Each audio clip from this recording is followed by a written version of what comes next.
Hello everyone. Welcome to Afro News South Africa. To support this channel, please kindly subscribe and share.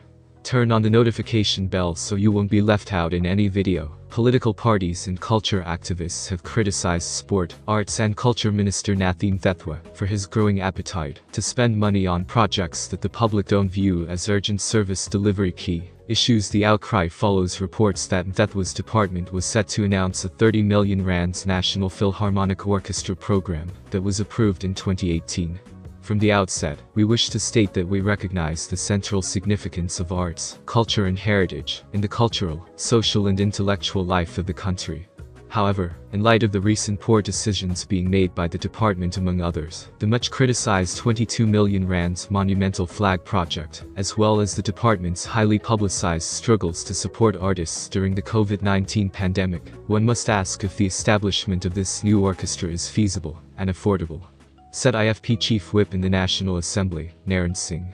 He questioned the wisdom of spending so much money on a new orchestra, while there were groups already representing the genre. Would these funds not be better spent on outreach projects, or support the country's existing philharmonic orchestras, where infrastructure is already in place? DA Deputy Spokesperson on Sport, Arts and Culture Veronica van Dijk said the project amounted to wasteful expenditure. The DA utterly rejects the minister's newest harebrained scheme to establish a National Philharmonic Orchestra to the tune of 30 million rands for the first year alone. It seems the minister has learned nothing from his 22 million rands flagpole and African Stilmuseum and monument debacles, said van Dijk. She added that the project was both unnecessary and unaffordable. We also agree with the CEO of the Cape Town Philharmonic Orchestra, Louis Heinemann, that the project will be an unnecessary duplication, as there are already training programs to develop young musicians. The DA also has several concerns regarding the formation of the National Philharmonic Orchestra, not least of which is whether the correct processes and procedures were followed, she said. Independent political analyst and cultural activist Gakri Mashego said Mthethwa suffered from an appetite to spend money. My view is really that Minister Nathi Mtherhwa seems determined to bite off a chunk of the arts funding money, even if it means coming up with novelty projects like flags and orchestras.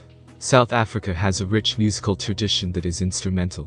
We can mention a few examples, including the likes of Dr. Philip Tabane, the rhythmic Skathamiya genre and Ladysmith Black Mambazo, and of course choral music as represented by Imalanji Cantu and Soweto Gospel Choir. These can be supported without it being an expensive orchestra format, said Mashego, adding that the money could be better used for grassroots arts.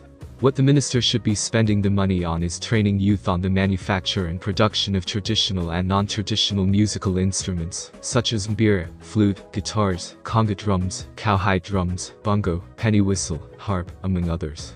He can even help finance the next DJ Black Coffee by buying licenses of expensive beat-making software and plugins, and make it freely available to aspirant producers, downloadable from the department website, and the National Youth Development Agency. He should invest in musical education, rather than reintroductions of a genre with elitist European roots, said Mashego.